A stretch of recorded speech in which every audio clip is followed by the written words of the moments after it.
I begin with an apology because it has been way too long since I posted a video on YouTube, you guys. I'm so sorry. But I have some explaining to do. So that's what I'm about to do. It's been a year. It's been a week. It's been a day. There's a lot going on in my life right now. And I have some news to share. And I kind of want to explain why I haven't been doing as much on my YouTube channel, Lisa Guerrero TV, as I should. And I appreciate each and every one of you that have subscribed and share my channel. I really, really appreciate it. Let's start with this. A year ago,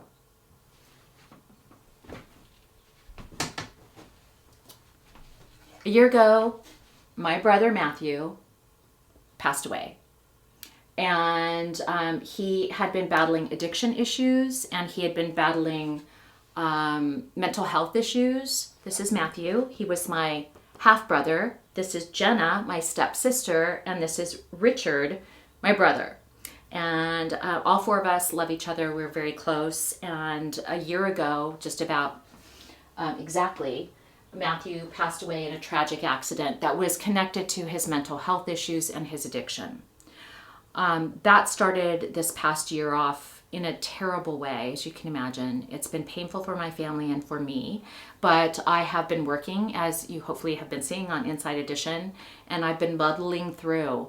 In addition to Matthew, obviously we have a global pandemic, and we have had a really tough year for our country with politics because of this pandemic. And because of so much personal loss that so many people have been experiencing, whether it's the loss of a job or the loss of a home because of the pandemic, or unfortunately over 400,000 Americans have been lost because of COVID-19. It's been a terrible year for so many people and for so many reasons. Two of my dear colleagues from Inside Edition have died from COVID-19. One of my cameramen, Sal Casillas, passed away last year. And just recently, last month, my senior producer, Bob Reed, died of COVID. So it has just been a very grueling and difficult year for me personally, for all of my colleagues at Inside Edition, and I know for you too. I know a lot of you go to school and you can't go to school right now. A lot of you have been laid off. I've been hearing your comments. I know a lot of you follow me on Twitter, Facebook, Instagram, and I've been reading your comments, and I know how much pain is out there. Because of these issues over the last year, oh, Cupcake wants to say hi. I have Cupcake with me. Cupcake wants to say hi. Cupcake's doing great, by the way. He's just getting really old. He's 15 now. Cupcake's doing good, but he wanted to be in the video. It's been a very difficult year, which brings me to last week. So now I've kind of set the tone for what's been going on, right? Last week, I was contacted by a reporter from the New York Post. And this reporter, Andrew Marchand, wanted to write a story about me going back to my days on Monday Night Football 18 years ago and what's happened since, in the 17 years since. And at first I was reluctant to talk to Andrew because it's a really painful time in my history looking back at Monday Night Football. I was there for one season as the sideline reporter. And before that, I had spent 10 years on the sidelines of shit.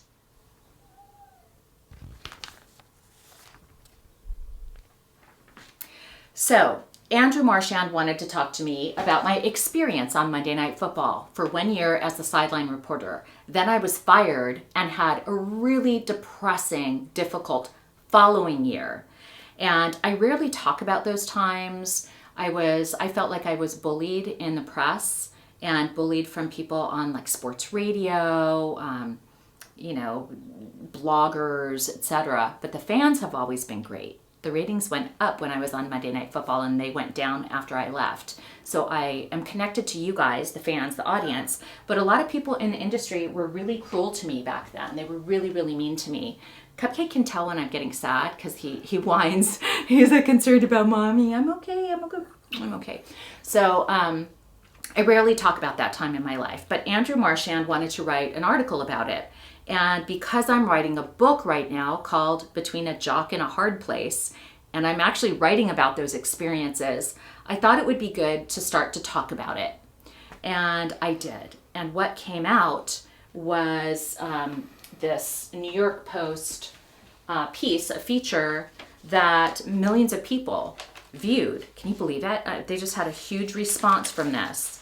And here's the article. It says Ultimate Warrior, and some nice pictures. But mainly it's a very painful story about what happened to me on Monday Night Football and the aftermath. So that came out last week. And I was inundated with stories from other people like you guys reaching out to me, telling me about their depression or their anxiety or battling stress from losing a job or losing a loved one or being bullied. And so I'm glad I came out and talked about my story, but it's really painful to talk about. That having been said, he's so upset for me. It's okay. I promise it's okay. Because of me coming out with the story and so much interest in this story, I had decided to do some limited press to talk about it. So I gave my first sit-down interview today. We taped it for the Tamron Hall show. The Tamron Hall show on ABC. And she's amazing. She's a former journalist from NBC and MSNBC, and now she has her own talk show. She's great, by the way. Gorgeous, smart. I love her. Really empathetic. So I talked to her today on camera about my experience and going through depression. And I was so depressed, you guys, at one point I thought about killing myself. I mean, real talk. It was brutal for me. It was really painful.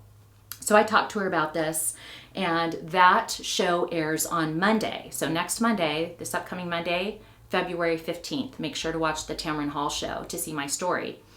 But I don't want to dwell on the negative because so many good things have been happening because of the exposure from the New York Post and because I'm now telling my story. I'm doing some more press, some limited press, and I've been writing my book. I have been talking to a literary agent about representing me so that the book can finally be published. I think it's ready to tell.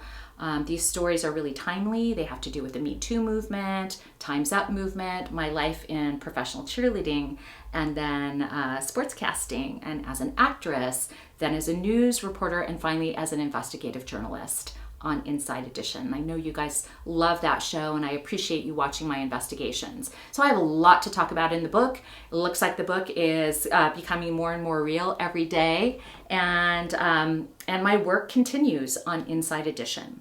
I've got 3 investigations happening next week. We are in what's called February sweeps. So I had a story on the other day, have a story on today, and I think 2 or 3 are going to air next week and the following week. So I've been really busy. Things are picking up. Things are starting to feel like they're getting back to normal. But I really wanted to take a minute to explain what had been going on with me in the last year and why I haven't been posting as much on YouTube. It's just been a difficult year. And one of the reasons that I was able to get through this horrible year was I have a really special dad. And he's the person I reached out to when I was having terrible feelings about depression after Monday Night Football. Here's a little family picture. This is my dad and my brother Richard, my mom Lucy. Lucy passed away when I was 8 years old. She was only 29. And that's me down there posing. I'm always posing. Looks like I'm always posing. At any rate, this is my family. But it was my dad, Walter, who really got me through these really difficult times. And he still is my best friend. By the way, I talk to him every single day. So this is all to say that if you are feeling anxiety, if you're feeling depression, if you are feeling like you're being bullied, I want you to talk to somebody.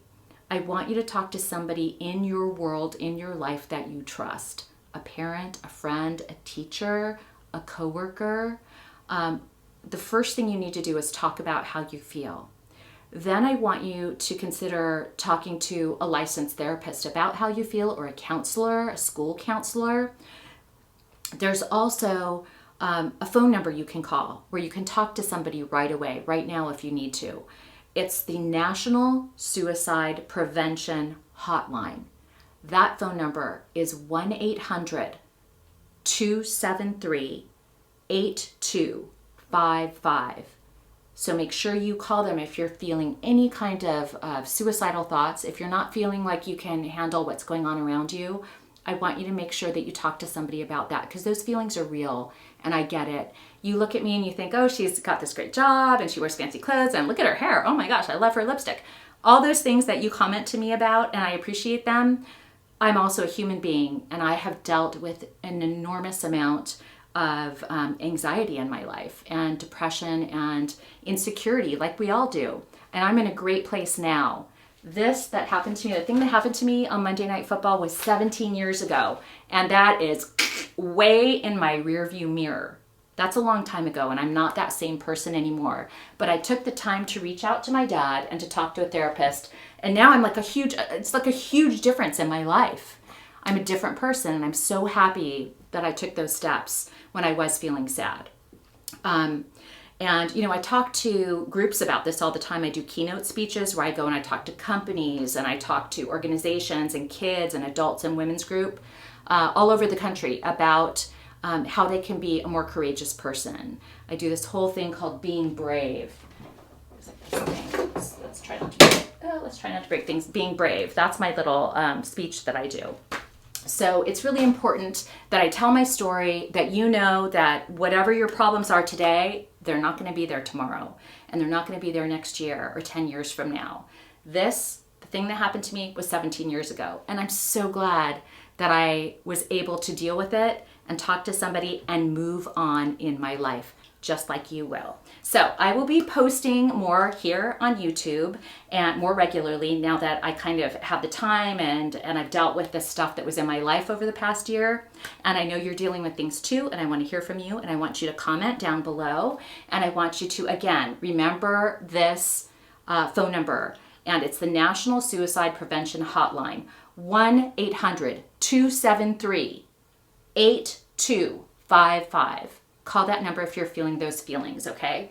And in the meantime, thank you for subscribing. Thank you for watching. And go forward. Be brave. Be courageous. This too shall pass.